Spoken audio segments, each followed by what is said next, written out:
Iran শুধু একটি দেশ নয়, ইতিহাস ও ধর্মীয় বর্ণনায় তার উপস্থিতি গভীর।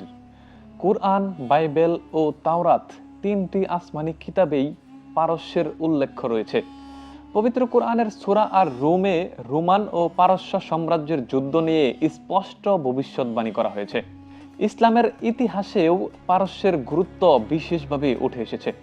সহিহ হাদিস গ্রন্থ সহিহ বুখারীর বর্ণনায় দেখা যায়, মহানবী মুহাম্মদ পারস্যের সাহাবী সালমান আল ফারসির কাঁধে হাত রেখে বলেছিলেন, ঈমান যদি দূর আকাশের সুরাইয়া নক্ষত্রেও থাকে, পারস্যের মানুষ তা খুঁজে এনে দুনিয়ায় ছড়িয়ে দেবে।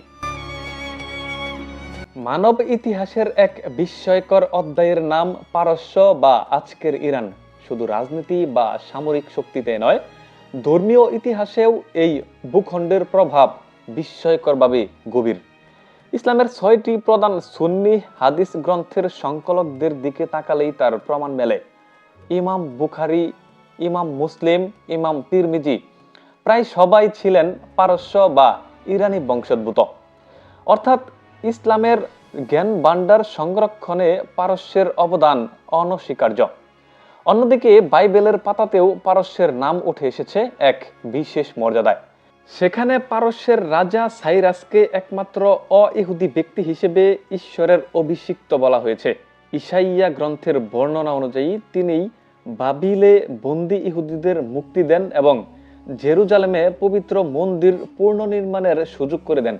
শুধু তাই নয়, বাইবেলের দানিয়াল গ্রন্থে পারস্যকে তুলনা করা হয়েছে এক দুর্গম শক্তির সঙ্গে, একটি শক্তিশালী মেষের প্রতীক হিসেবে, যে মেষ পশ্চিম, উত্তর ও দক্ষিণ তিন দিকেই বিজয়ের পতাকা উড়িয়ে একসময় বিস্তৃত সাম্রাজ্য গড়ে তুলেছিল। পারস্যকে ঘিরে ধর্মীয় ইতিহাসের বিতর্ক যেন নতুন করে সামনে এসেছে। তাওরাতের অংশ স্ক্রল অফ এনথারে পারস্য সাম্রাজ্যের রাজনীতি ও ক্ষমতার লড়াইয়ের বিস্তারিত বর্ণনা রয়েছে। কিছু ইহুদি পণ্ডিত আজকের ইরানের নেতৃত্বের সাথে সেই কাহিনীর কুখ্যাত চরিত্র হামানের তুলনাও টানছে। অন্যদিকে বাইবেলের ইজেকিয়েল গ্রন্থের ৩৮ অধ্যায়ে শেষ সময়ের এক মহাযুদ্ধের ভবিষ্যৎবাণীতে পারস্যের নাম সরাসরি উল্লেখ করা হয়েছে। এই কারণে অনেক খ্রিস্টান ধর্মতাত্ত্বিক বর্তমান ইরান ইসরায়েল উত্তেজনার সাথে সেই ভবিষ্যৎবাণীর মিল খোঁজার চেষ্টা করছে। তবে ধর্মীয় গবেষকরা বলছেন, এমন ব্যাখ্যায় সতর্ক থাকা জরুরি।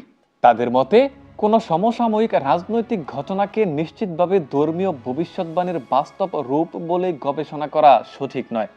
বাইবেল গবেষকদের দাবি, ইজেকিয়েলের বর্ণিত যুদ্ধের যেসব শর্ত ও পরিস্থিতির কথা বলা হয়েছে, আংশিক মিললেও তার সবকিছুই এখনো পুরোপুরি মিলে যায়নি। মুত্তাকিন হুসাইন, দ্য রিজেন্ট নিউজ।